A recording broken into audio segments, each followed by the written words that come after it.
nagsalita siya sa Pilipinas at sinasabihan niya si Marcos na bangag sa sa Filipino community o Filipino kapwa Pilipino. Pag ang nagsabi niyan si Pangulong Duterte sa ICC, mantakin yung epekto nun. Mantakin yung kahihiyan na maidudulot sa Pangulo ninyong si Marcos. At eto, mag-update po tayo sa nangyayari kay Tatay Digong dito sa ICC sa The Hague. Pag-usapan po natin kasi alam nyo mga kababayan, ito talagang trending sa buong mundo ho. Talagang kahit sa Japan, sa ibang mga lugar, talagang nasa balita po kasi first time po sa kasaysayan po ng ICC na may kinidnap po na presidente, dating presidente. Alam naman po natin na wala ho sa kanilang legal na batayan ang kanilang pagkuha kay Pangulong Duterte at pagdala sa The Hague.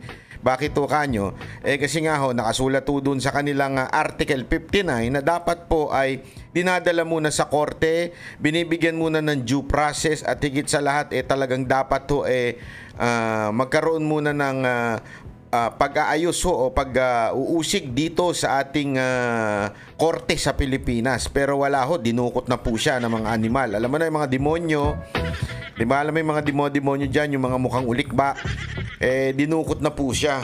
Wala na akong magawa dahil alam mo, sa totoo lang kung tatanungin ninyo, ay nako, ayoko talaga malubos maisip yung nangyari doon sa pagdukot kay Pangulong Duterte. Ika nga, sabi nga ni VP Sara Duterte, this is plain kidnapping. Alam nyo kung bakit to? Ang masakit ho, ginamit to yung mga kababaihang pulis. Nakakasakit po Alam nyo, may kwento nga dito May nabasa ako isang opinion. Sabi nga doon sa opinion na yun ayaw daw sumunod. Di umano nung mga pulis. Obserbahan nyo lahat Obserbahan nyo lahat ng videos. Ayaw sumunod nung mga pulis na hulihin si Pangulong Duterte. Pansinin ninyo. Pansinin nyo lahat ng video. Marami kayong makikita ang video dyan. I-observe ninyo yung reaction ng mga pulis. Lalong-lalo na yung mga kababaihan. Ayaw po nilang hulihin. Ayaw po nilang sumunod kay Torre. To the point nga na maririnig mo sila, Sir, para bagang nakikiusap na, Sir, wala kaming choice pero we have to do this dahil nga pag hindi naman namin sinunod ito, kami naman po ang lagot, Sir, parang ganon. Pero deep inside their hearts, hindi ho nila gusto yung inuutos sa kanila. Labag ho sa kanilang kalooban. Ramdam na ramdam ho natin yun. Makikita mo sa lahat ng video yan. Kaya nga yung isa doon, kahit ba sabihin ni Pajardo, sabihin niyang paulit-ulit na mainit lang yung pinapawisan. Yan po ay pinasinungalingan po mismo ng anak ni Pangulong Duterte. Pagka alam ko, talagang sinabi niya doon, paano yun? Malamig po doon, sobrang lamig daw po doon. Dahil nga naman, yun po, yung lugar na po yun, hindi po kulungan yun yung pinagdalhan kay Pangulong Duterte sa Villamor. Yun po ay parang function room na maliit na kung saan pagpupunta ang presidente ng Pilipinas doon dinadala. Ibig sabihin hindi po ito yung ordinaryong kwarto o ordinaryong function room. Hindi. Ito po talagang pinagdadalang para bagang opisina ng presidente ho yan. Kaya hindi po mainit yan. Malamig po daw dyan. Malakas ang aircon. Kahit pa puno ang tao, malakas po ang aircon. Kaya sabi nga imposible daw na ito po ay pawis. Ika nga. Hindi daw posible na pawis yun. Yun po talaga ay may mga naiyak. At kung mapapansin ninyo, ilang beses sinasabi ni Torre na huli na yan. Ano na yan? Walang sumusunod sa kanya. Observe nyo yung video. Walang sumusunod sa kanya. Huli na yan, ganyan. Kung hindi nyo na, ako nga hihila dyan. Bakit mo sasabihin yun kung sumusunod sa iyo yung tao mo? Hindi ba ho, mga kababayan? Kung sumusunod sa kanya ang tao niya, bakit niya kasi sasabihin, hihilahin ko yan. Kasi nga po, hindi sumusunod sa kanya. It's irrelevant whether sinasabi niya yung kay Duterte o kaya sinasabi niya yung kay ES. It's irrelevant. Kasi ang palusot ni Torre doon, he was not pertaining to PRRD, pero ang sinasabi niya, kay ES yun kasi humaharang daw si ES. It doesn't matter. It doesn't matter. Ang point doon, bakit mo sinabi yun? Dahil one, mayabang ka, si Raulo ka, talagang, ewan ko, wala kang galang, ika nga, bastos ka, ika nga. Pangalawa, ay ayaw sumunod sa iyo ng mga tauhan mo. Kaya napipilitan ka na ikaw na gagawa. 'Di ba? Yun po ang kwento-kwento diyan, ha. Di umano talagang ayaw siyang sundin ng mga kapulisan. Kaya nga nung pinapanood ko yun, nadudurog po yung puso ko. You know why? Kasi ito yung kaisa-isang presidenteng nagbigay halaga sa mga pulis. Paulit-ulit niya sinasabi yan, di ba? Hanggang ngayon, yun pa ang kanya sinasabi. Akin to. Ako to. Kung may mangyari sa inyo, lahat ng masasabi nating killing of this addict and criminals, akin to. Hanggang kaduluduluhan, sasagutin niya ito. Nakakalungkot. Nakakalungkot pero that's true. That's the essence of this whole na mga pangyayari, mga issue na to. Sinalo ni Pangulong Duterte hanggang dulo. Kaya kayong mga pulis, wala na kayong mahahanap na katulad ni Pangulong Duterte. Alam niyo yan. Ang dami kong kaibigang pulis eh. Panay ang message sa akin eh. Hindi. Mga ito talagang hindi lang sila makapagsalita pero di ba yung binasa ko pa ng isang araw talaga minumura na nila eh. Yung pinuno nila eh. Pero hindi lang sila makapalag. Alam mo kasi pag ikaw high, di ba? High on this earth, di ba? Tanga yung diskarte mo. Pag ikaw ay puno ng greed, tanga yung diskarte mo. Sigurado may mangyayaring hindi maganda. At ito na yung ginawa. Ang akala siguro ng gobyerno ni Romualdez at ni Marcos, matatalo nila ang mga Duterte kung tinanggal na nila sa Pilipinas ang mga Duterte. Nagkamali sila doon. This is a wrong move. You know why? Yung mga taong wala nang pakialam sa politika, nabubuhay na lang because of kailangan nilang mag-survive financially and for their family. Wala silang pakialam sa politika. But they are silent supporter of the Duterte. Some of them are neutral. They don't like Duterte, they don't like Marcos. They're just neutral. Wala, ano lang sila, wala. Pero dahil sa ginawa ni Marcos, etong pagtanggal kay Pangulong Duterte, nakita ng buong mundo, hindi lamang po nung mga mahilig sa politika, nakita ng buong mundo, buong mga Pilipino sa iba't ibang bansa, nakita nila kung papaano kaabusado ang ating gobyerno. Kung papaano nila tinarget etong si Pangulong Duterte. This is obvious. Sobrang obvious na. Nung una, nakakalarga pa nga sila eh. Imagine niyo to ha. Meron pa ako mga nakakausap na totoo ba yun? Ginastos ni BP Sara Duterte yung ganitong confidential funds? Totoo ba yun na may impeach daw si Sara Duterte kasi naging corrupt daw siya? May mga ganun pa tayo nakakausap. Hindi nila alam na lahat para matanggal si BP Sara Duterte bilang Vice President. Pero the same people who ask those questions is now they know na kaya nawala si Duterte sa Pilipinas, kaya binitbit sa ibang bansa. Alam nila na kasi yung presidente against kay Duterte. Kaya ngayon, yung mga nagsasabing, yung confidential funds ni BP Sara Duterte, hindi, alam na nila, kaya pala tinatanggal din si BP Sara Duterte bilang Vice President kasi against yung presidente. Lalo nilang na-conclude na kaya pala nilalabanan at binabagsak ang mga Duterte dahil sa presidente galit. You understand what I mean? Now, that is naging eye-opener sa bawat Pilipinong walang pakialam sa politika. Magtanong ka kahit saan. I'm telling you now, you ask questions. Ako ginawa ko to eh. Talagang, kasi gusto ko malaman, anong impact nito sa mga ordinaryong Pilipino? Anong impact nito na sila ay nakita nila yung pag-aabuso ng kapulisan natin sa pagdakip kay Pangulong Duterte? Alam mo, grabe ang response nila. Duterte talaga. Lalaban sila. Magsasalita na sila. Hindi na tama to, mali to. Yan yung mga walang pakialam ha. Sa politika. Nabubuhay lang to survive. Pag may rally, sasama kami. Yun ang mga naririnig kong reaction eh. Sabihin nyo sinungaling ako. Kayo mismo magtanong. Huwag kayo magtatanong sa mga Duterte supporter ha.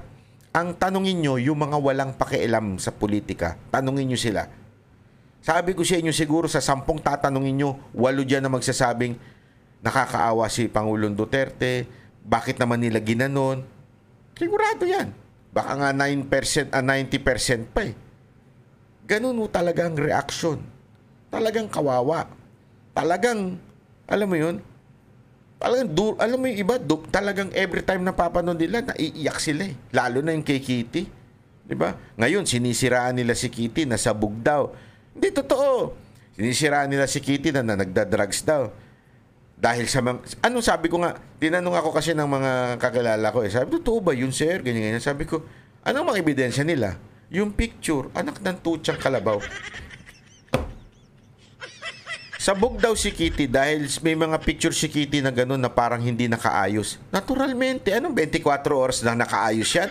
24 oras na maganda mukha niyan, hindi ngarag? Pwede ba yun?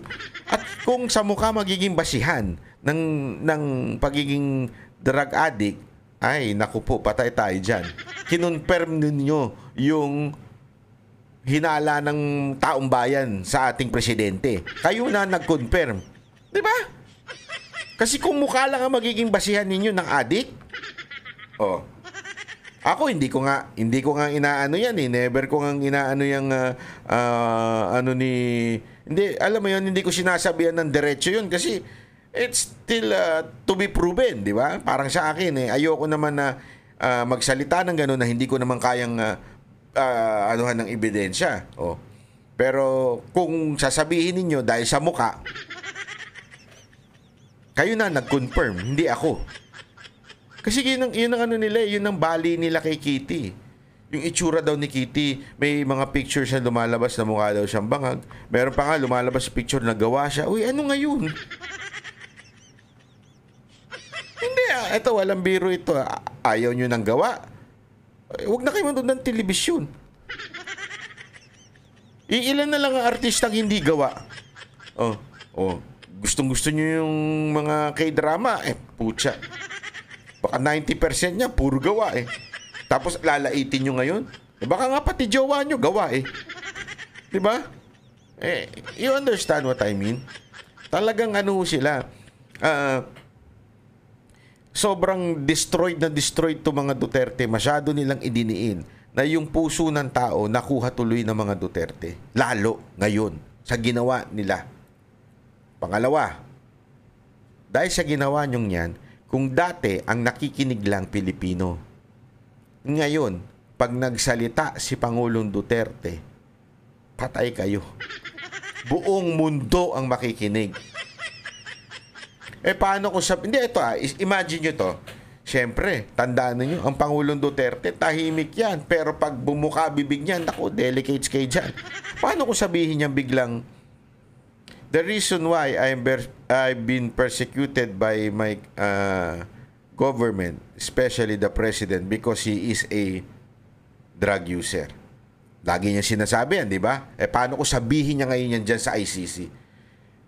And all the camera ay nakatapat sa kanya. International. Iba yun. Iba yung, imagine niyo yun. Gusto niyo eradicate yung tao? Tapos, ganyan, idinala niyo dyan. Binigyan niyo siya ng audience. International audience. Kahihiyan.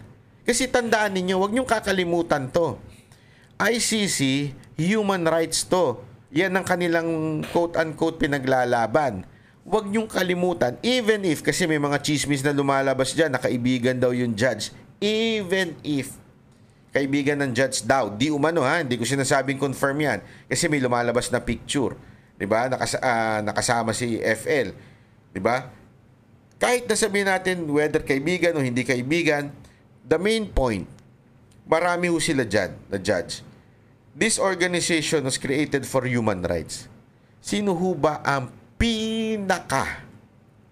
masasabi mong human rights violator na sa kasaysayan na talagang yan ang idiniin ng buong mundo? Tanungin ko kayo. Si Duterte ba? Hindi. Sino? Di ba? Kaya nga, nung pumasok na presidente ito nung kumandidato ito si Marcos, laging sinasabi, the son of the late dictator, the son of the late dictator, the son of the late dictator, because sa perception ng buong mundo, itong si Marcos Sr. ang dictator. Ngayon, sabihin ni Pangulong Duterte, I'm here because they want to retain in power. Patay kayo mga kababayan. Maniwala kayo sa akin. Maniniwala ang international community. Why? Yun ang record ng mga Marcos eh. They eradicate their enemies, kaya tumagal si Marcos ng how many years as a president. Tapos, eto, sasabihin niya, bilang Pangulo ng, dating Pangulo ng Pilipinas, na yung anak niya ay contender bilang next president. I'm here. My daughter has been persecuted, impeached, and me, because Marcos wants to stay in power. Patay kayo. Maniwala kayo sa akin. Gagano ng mundo. Kaya nga maling-mali ang diskarte nitong mga, ewan ko kung sinong bumulong dito kay Marcos eh. Sablay eh. Ito isipin nyo ito na mabuti. Pag may aso, maglalakad kayo sa harapan ng aso, kapitbahay nyo may aso. Paano kayo dapat maglakad? Babatuhin nyo yung aso? Hindi, di ba? O sisigawan mo yung aso? Huy, lumayo ka! Siguradong mas tatahulan ka ng aso, mas kakagating ka ng aso. Di ba? Pag tahimik lang, naglalakad sa gilid, hindi umiimik, matapang, parang hindi pinapansin. Di ba? Pag yung mga aso ganun, parang wag mo lang pansinin, parang hindi siya nag-i-exist. Hindi ka naman gagalawin yan. Tama, mali. Sana kung gano'n ang ginawang treatment ni Marcos kay Duterte, na hindi niya pinansin, tinabi lang niya, wala, go lang ako, dire-diretso lang ako. O sige, maingay kayo dyan. Oo. Wala. Pero itong ginawa nila, disaster to sa kanila. Disaster to. That's the second one. The third one. Okay? The third one. What if, and I hope I'm wrong, and I hope it will not happen, what if, because of health issue, something happened to PRRD in The Hague? Okay. Ano sa tingin ninyo mangyayari? If PRRD dies in The Hague, etong nakikita ninyong rally ngayon, wala to. Maniwala kayo sa akin, yung nakikita nyo sa social media na mga videos ni Pangulong Duterte, lalong kakalat yan. Yan ang wag na wag nyong kakalimutan. Pag ang tao may nangyari, mas lalong kakalat yan. Nasa Biblia po yan. Diba? Nakalimutan ko na kung anong versikulo nun. Napakaganda nun. Unless yan. Sandali. Yan. Ito, ganda nito. John 12 verse 24. Ganda ng prinsipyo na ito. Sabi ko sa inyo, mali talaga eh. Ano sabi dito? Very truly, I tell you, si Jesus Christ po nagsabi, unless a kernel of wheat falls to the ground and dies. Diba? Yung seed daw. It remains only a single seed. But if it dies, it produces many seeds. Anong prinsipyo ito? pwede natin i-relate po ito sa mga pinaglalaban sa bayan. Tandaan ninyo, mas lalong tumitindi ang laban pag may namatay. I'm not wishing, and I hope it will not, and I pray for the health of our President, Rodrigo Roa Duterte. But I tell you, if something happened to PRRD, you created your worst nightmare. Sigurado ako, there would be a transformation in our country. Kasi ano yan eh, nasusulat ika nga eh. Nasusulat po yan. Pag may mangyari, sigurado po yan, magkakaroon ng mas madaming bunga. Yun po yun. If, di ba? Kaya nga, unless a kernel of wheat falls to the ground and dies, it remains only a single seed. But if it dies, it produces many seeds. Kaya nga, win-win eh. I mean, talong-talo, etong si ginawa ni Marcos at ni Torre at ni Romualdez sa pag-alis kay Pangulong Duterte sa Pilipinas. Mali. Akala nila siguro mananalo ang kandidato nila pag tinanggal nila si PRRD. Eh ngayon nga, mas tumitindi yung straight PDP. Mas tumitindi ngayon. Di ba? Kasi nga ho, inapin nyo eh. Ginago ninyo eh. Binastos ninyo. Kaya alam mo, ako magpapasalamat ako sa iyo, Torre, palakpakan ka. Dahil sa kabastusan mo, namulat ang mata ng bawat Pilipino. Kaya lang, nakakalungkot, dinamay mo yung ibang mga pulis. Na hindi tuloy sila makaimik ngayon. Ang treatment tuloy ng mga Pilipino sa mga pulis, abusado. Hindi tuloy sila makareact ngayon. Bakit? Eh pag nag-post sila, pinapatawag ninyo eh. Tapos, tatakutin nyo pa. Pakukulong ko kayo, pakukulong ko kayo. Pakukulong ko kayo. Oh, pag ganun-ganun pa, ay nako, hindi ano yan.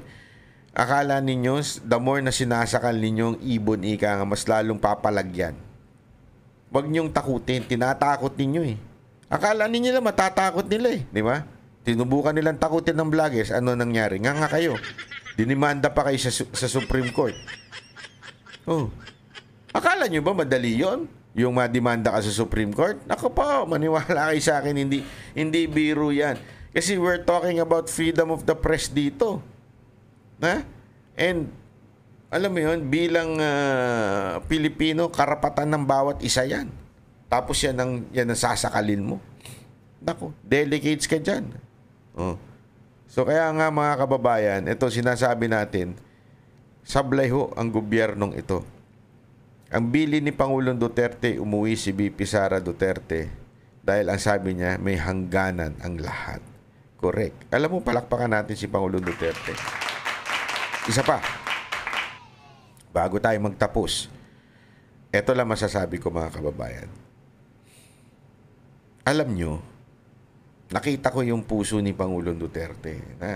Nadama ko eh. Nadama ko po yung puso niya. Sinasabi niya. Lahat naman po kasi tayo mamamatay. Sino sa inyo ang hindi mamamatay? Taas nyo nga yung kamay nyo. Sulat nyo sa baba. Ako, hindi ako mamamatay. Habang buhay ako ang magpaparitoke ng muka, ng katawan. Wala. Lahat po tayo mamamatay. Ang tanong, paano mo gustong mamatay? Gusto mo bang mamatay ng baldado ka na? Hindi ka na makaimik? Ganyan ka na lang? Hindi ko sinasabing masama yan, ha? Pero maraming dahilan kung ba't ka na mamatay. O disgrasya. O itong honor na ito, to honor and serve the country. Imagine niyo if something happened to PRRD, he will be a great hero to be told in history, di ba? sa buong kasaysayan. Malalaman ng bawat henerasyon na may isang Rodrigo Roa Duterte na ibinigay niya ang buhay niya sa Pilipinas para mawala ang krimen, mayari at magbayad ng mga oligark, mawala ang korupsyon, at dahil doon, pinag-initan siya, Nino, sige, nung malinis na presidente. Hindi, we are talking about the image here, the perception. Perception ang pinag-uusapan natin. Imagine a Duterte who has a clean record. Duterte who has tough, di ba? O yung iron hand, kamay na bakal. Yan ang imahe ni Duterte. Tapos kinawawa siya ng isang Marcos. Ano ang imahe ni Marcos sa buong mundo? Sige nga, ho. Sige nga. Sino sa tingin nyo pag namatay magiging bayani sa kasaysayan ng mundo? Si Marcos o si Duterte? Tanungin ko kayo. Anong maririnig ng mga susunod na henerasyon? Di ba ho? Kaya nga ako, feeling ko talaga, handa na si Pangulong Duterte. Feeling ko talaga. Kasi siyempre, alam mo pag... sabi kasi, may napanood nga akong pelikula eh. May napanood akong pelikula na... Nakakalimutan ko na kung anong title nitong pelikula na to. Hindi siya namamatay. Immortal siya, ika nga. Tapos, pagod na siya. Gusto niya nang mamatay. Kasi, hindi ho nakakatuwa yun. Hindi ka mamamatay. Well, ano yun? Dire-diretso buhay mo. Lahat pinagdaanan mo non-stop.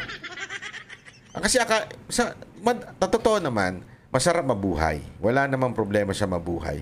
Pero yung tuloy-tuloy ka na mabubuhay na kahit pahinaanan ng pahina yung katawan mo, buhay ka pa rin.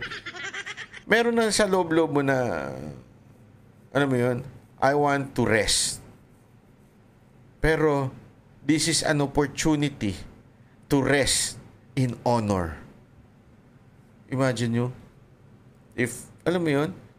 I'm not wishing. I'm praying for the health of PRRD. What I'm saying here is, mga kababayan, mantakin mo yun. If something happen, mantakin mo yung magiging impact nun sa buong mundo. Inalay ang buhay sa Pilipinas. Inusig, mali ang pagkakuha, pagkaalis sa Pilipinas, kinidnap. Imagine niyo to yung nag-i-interview na yan, this is an international news. Heard around the world. Ang problema, kung kaya ninyong bayaran yung media natin sa Pilipinas, alam naman natin, bayaran ng mga media sa Pilipinas, hindi nyo kayang bayaran ng buong media ng buong mundo. So, umiikot sa buong mundo na si Rodrigo Roa Duterte was kidnapped by our own government for political reason. Then, something will happen. Ending kayo. Yun naman, niwala kay sa akin, ending ang